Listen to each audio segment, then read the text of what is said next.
Hi Libra, welcome po sa ating channel at ito ay inyong Daily Gabay Tarot Reading for October 2024 for your career and money. Please be reminded kung naka-resonate kayo, comment down. Kung hindi kayo naka-resonate, ibigay niyo po sa iba kasi channel reading po ito. This is for you Libra, for your career and money po ngayong October 2024.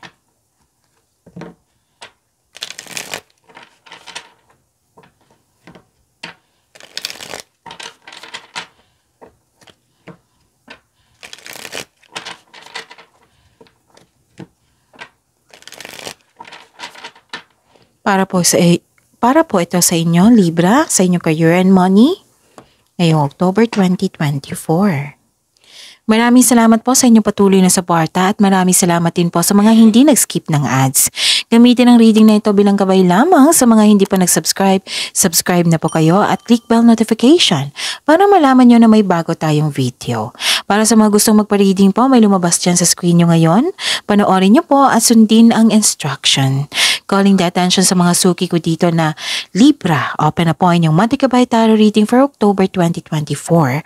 Pwedeng nakafocus sa career and money po. So may 6 months from now reading tayo at love life reading po. So message me Libra for schedule. Maraming salamat po. Spirits Guide, mga ganap po para kay Libra ngayong October 2024 sa career and money nila. I need 3 cards po, career and money nila.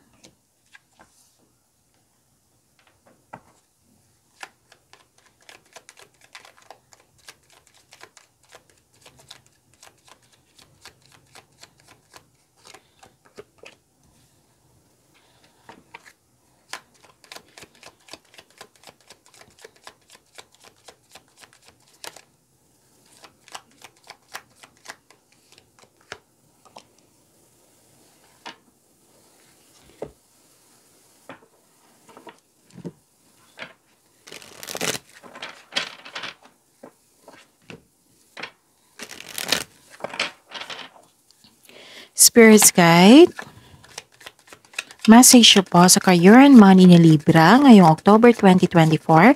I need 2 cards po.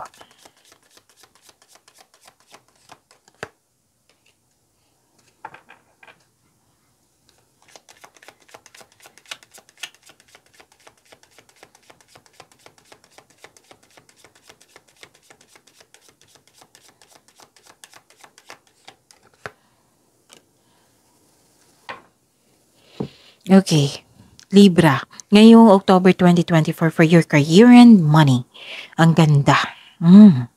Okay, may biglaang pagbabago po dito. Pwedeng treatment ito, pwedeng situation, may rules, pwedeng ganun ha. Basta may biglaang pagbabago dito na kailangan nyo magiging handa. Okay? Tapos, marami kayong ginagawa dito Pumasok kayo sa malaking building na may hawak-hawak kayong document na parang bang may inasikaso. Pwede din hindi kayo makausap ngayon kasi marami kayong iniisip ngayon. Oo, nagpaplano kayo, gusto nyo ng tahimik na lugar, ganun. Para makapag-isip ng mabuti, para pagbalik nyo, may solusyon na kayo sa yung problema, may na-recharge na kayo, ganun. May concern kayo sa isang mataasang ego or pride na pwedeng sobra siyang istrikto or hindi magadaling kausap. Or hindi siya makausap, ganun. Regarding to sa career and money nyo ha, pwedeng kasamahan mo dyan. So nakita ko rin dito na mataas ang ego talaga ng taong ito, no? So yun, yung concern nyo. Pero bawing-bawi kasi nakita ko dito, itong pagbabago na ito is chances.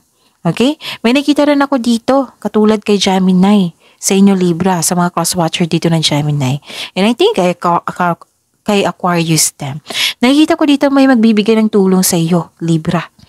Oo, may magbibigay ng tulong sa iyo. Pwedeng magbigay ng awards, rewards. Oo. Kasi may mga positive outcome ako nakikita dito Tagumpay. Yes, nakita ko rin dito yung abundance po and love is blooming. Nakita ko yung pag-aalaga sa inyong mga ginagawa dyan regarding sa inyong career and money. Nakita ko na may binigay na tulong sa inyo, may natanggap kayong regalo, ganon.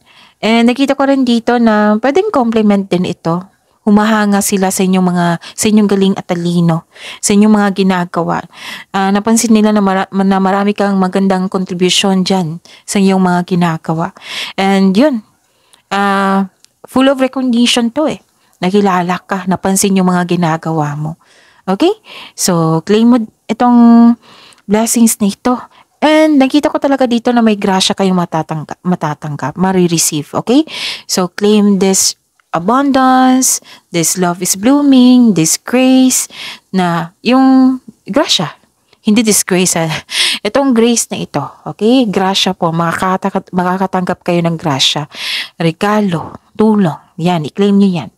And nakita ko rin dito na may nagbigay ng full support sa iyo para magkaroon ng maturity sa inyong career and money. Maaaring nagbigay ito ng advice sa inyong regarding sa inyong career, sa inyong finances. Oo, maaari. Kasi para sa maturity mo ito itong support na ito. Nagbigay ito ng wisdom message sa inyo. Ang ganda. May support system. So claim nyo to ha, Libra. Ang ganda. Fertility, it's time to think about family life and children. So, maaring, di ba, sabi ko sa inyo kanina na may isolation dito na hindi kayo makausap. Nag-iisip kayo gusto mo ng tahimik. It might be, ito yung plano mo na gusto mo magbuo ng pamilya. So, don't sacrifice family for career. Okay. It might be, boss, ang time mo sa trabaho na hindi nagkaroon ng balanse sa pagbigay ng time sa inyong sarili at sa pamilya. Okay? So, make it balance. And, helping hand. Need others to assist with services, increase productivity. No one can handle it all. Okay. Marami kayong ginagawa. Okay? It might be exhausted kayo or na-burnout kayo or nabibigatan kayo sa mga responsibilities or natanggap nyo na nahihirapan na kayo sa pag-meet sa schedule or deadline, okay? Or okay. So, ang sabi dito, ask for help. Pwede din kayo ang nagbigay ng tulong. So, may nagbigay ng tulong dito, may nagbigay din ng tulong dito. So, this is a clarification also. Mahilig kayo magbigay ng tulong, Libra Oo, it might be you din na nagbigay kayo ng tulong. So, this is increased productivity. Magiging busy talaga kayo. Yung sabi ko sa inyo kanina dito pa. No one can handle it all. So, ask for help kung nahihirapan ka. And kung may nahihirapan dyan, so, kung bakante ka, pwede kayong magbigay ng tulong. Okay? Ang ganda ng cards niya. Spirits Guide, ano po yung energy sa career and money ni Libra ngayong October 2024?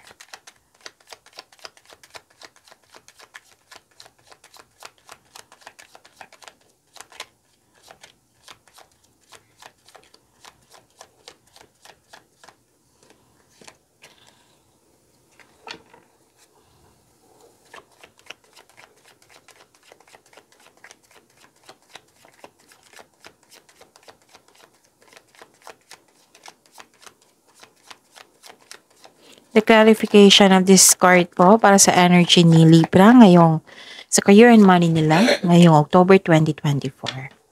This is a daily reminder para hindi kayo maguluhan, para hindi kayo malito, para hindi nyo makalimutan at para fair din sa mga bagong subscriber natin Libra. Para malaman din nila kung ano yung dapat gawin. Panoorin nyo po yung last 4 days kabay tarot reading nyo po. Yung sunod-sunod na date kung kailan nyo ito napanood kasi buong October 2024 to So for example, kung napanood niyo ito ngayong October 5, 2024, panoorin niyo po yung October 4, 3, 2, and 1. Kung may nakita kayo o narinig kayong repeating message, kailangan niyo po iyan bigyan ng atensyon. Kung maaari po, bigyan niyo po ng solusyon at aksyon. Again, calling the attention sa mga suki ko dito na Libra, open na po inyong Monte Cabay Tarot reading for October 2024. Pwedeng nakafocus sa career and money po. May 6 months from now reading din tayo at love life reading po. So message me Libra for schedule. Maraming salamat po. What is your energy, Libra, sa inyong career and money for October 2024?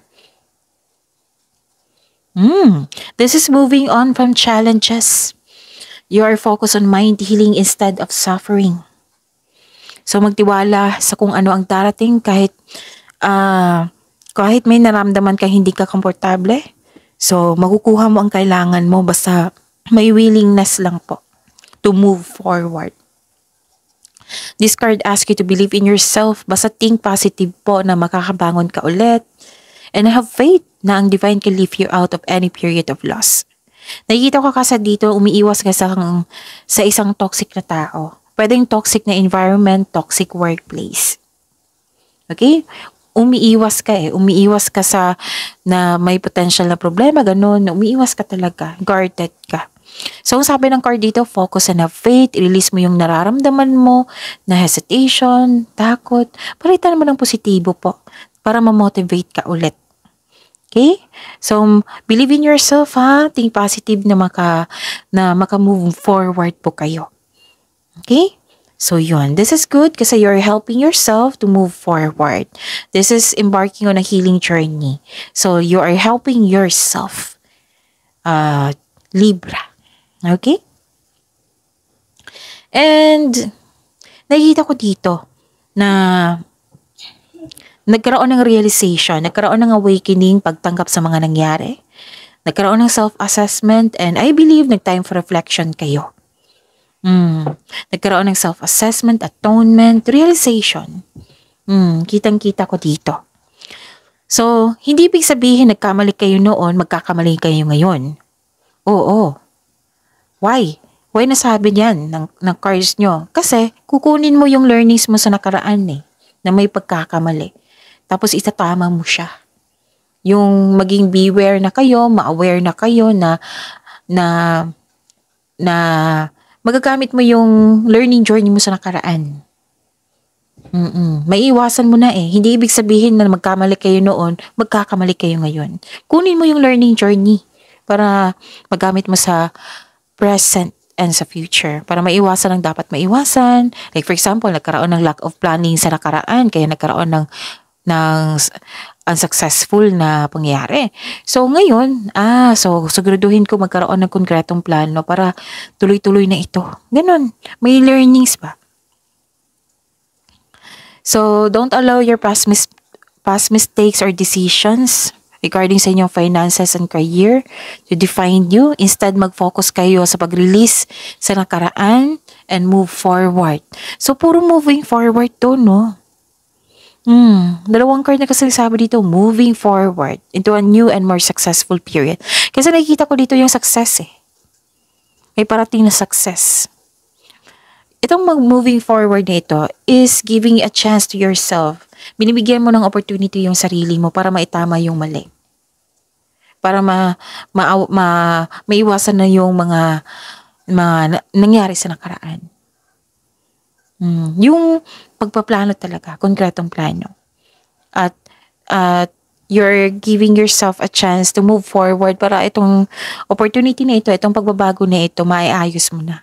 Maayos na siya. Kasi may experience ka na sa nakaraan So, acknowledge mo yung parating na success kasi ang sabi ng card dito, sabihin ko daw na Libra na may parating na success sa inyo kasi you are moving forward na.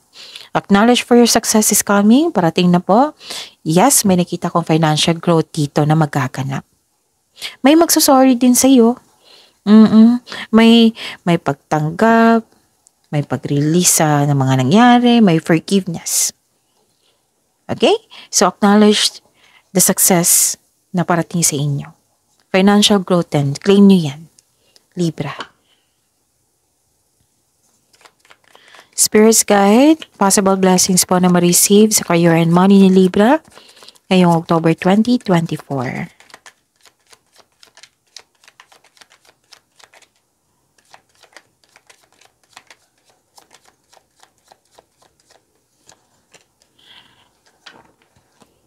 The clarification of this card po para kay Libra ngayong October 2024 sa career and money nila.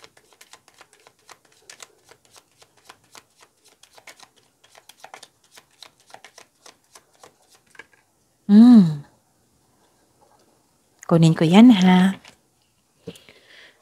So, yun. Ano yung possible blessings na ma-receive nyo? Wow, pag-aalaga sa kaperahan, sa karera, sa inyong trabaho dyan, sa inyong negosyo. Nakikita ko dito. Libra. Building stability, conserving resources. Nakikita ko dito. Posibleng may regalo, alok o pamanang parating. Yan yung blessing sa parating sa inyo. Naging hard worker kayo para may katulad ni Gemini kanina na naging hard worker kayo para may masave kayo na malaki, ganun. Binavalue mo ang pera at hindi ka madamot at the same time. Financial stability, another card na nagsabi dito na may financial stability na magaganap. Okay, may advice ang card niyo po dito, Libra. Okay? Kasi may binigay sa inyo dito na financial stability, blessings po. Okay, itong pag-uugali na ito, itong pagkakaroon ng disiplina sa pera, like pagtipid, pag-iingat sa naipon, ito yung magbibigay sa iyo ng financial abundance and personal growth. Oh, yan yung sinabi dito pinaalam talaga sa inyo. Na may ugali kayong ganyan na magtitipid kayo, ingatan nyo yung ipon nyo. Okay, itong pagkakaroon ng disiplina na ganito sa inyong kaperahan. This will lead you to have a financial abundance, personal growth. I-claim nyo yan, Libra. Okay.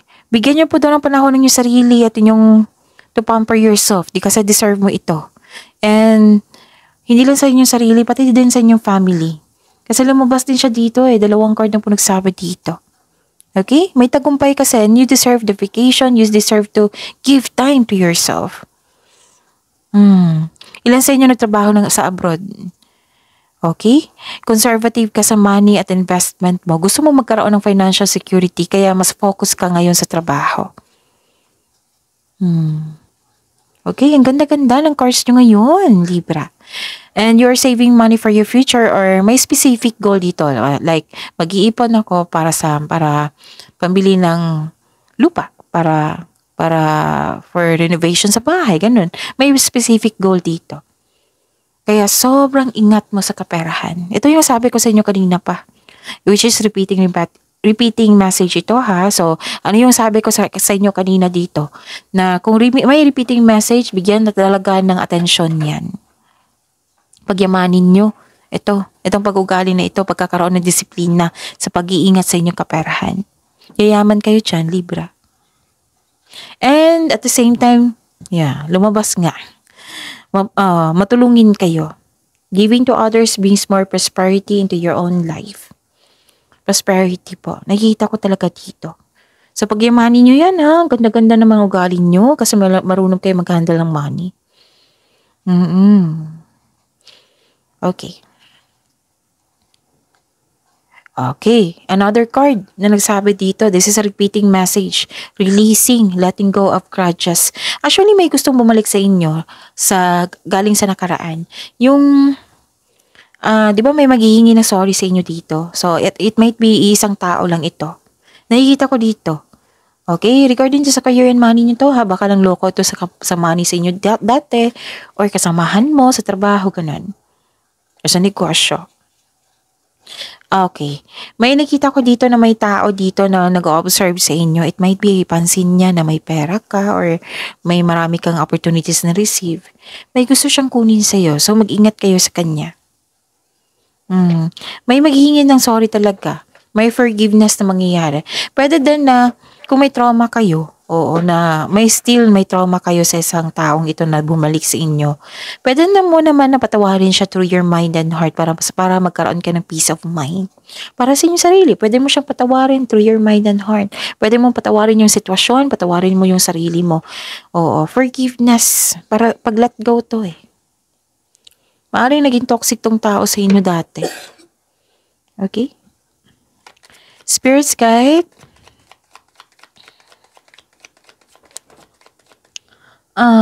Challenges na ma-overcome sa career and money ni Libra ngayong October 2024. Para malaman nyo yung mga posibleng challenges, mabigyan nyo ng agarang solusyon, maging ready kayo, ganon. Para may idea kayo. Diba? So, ang tanong is ma-overcome. Huwag kayong matakot sa challenges,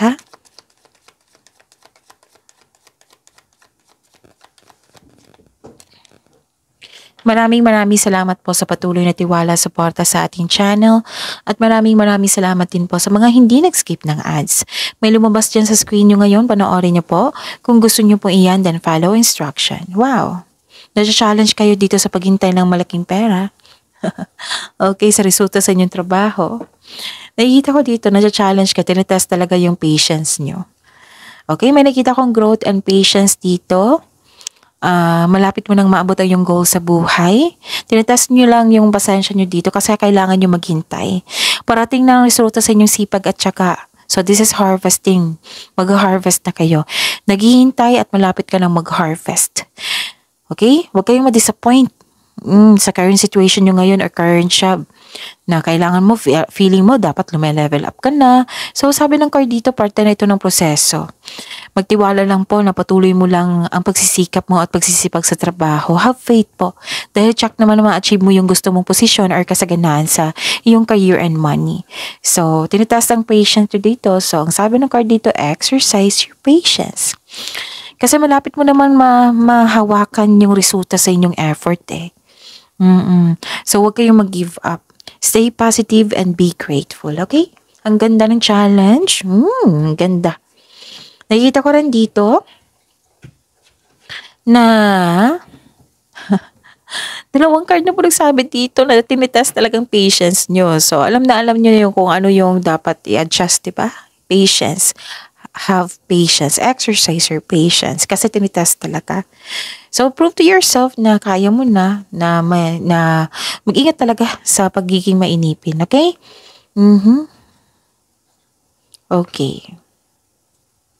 Mag-ingat talaga sa pagiging mainipin. Kasi naging patient talaga kayo dito. Kung gagawa kayo ng plano, konkretong plano, from here to here. So that is a repeating message. Pinupush talaga ng cards nyo na kailangan nyong gawin.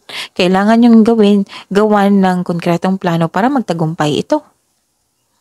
Ang ganda ng cards nyo ngayon, Libra, sa career and money nyo. So, claim nyo ha. So, mga adjustments dyan, sa mga reminder, sa mga blessings, i-claim nyo yung blessings na iyan. Pagyamanin nyo po. Oo, so, yun. You deserve to be happy. You deserve to celebrate this success. And offer prayer. Okay? Offer prayer bilang acknowledgement na magbigay pasalamat sa ating Panginoon kasi binigyan kayo ng magandang blessings. Okay? So, positive affirmation na kailangan. I am loved, I am blessed, I am healthy, I am safe, and so on. See you tomorrow, Libra. Please like, subscribe, and click the button for notification para updated po kayo sa daily tarot reading natin. Maraming salamat po.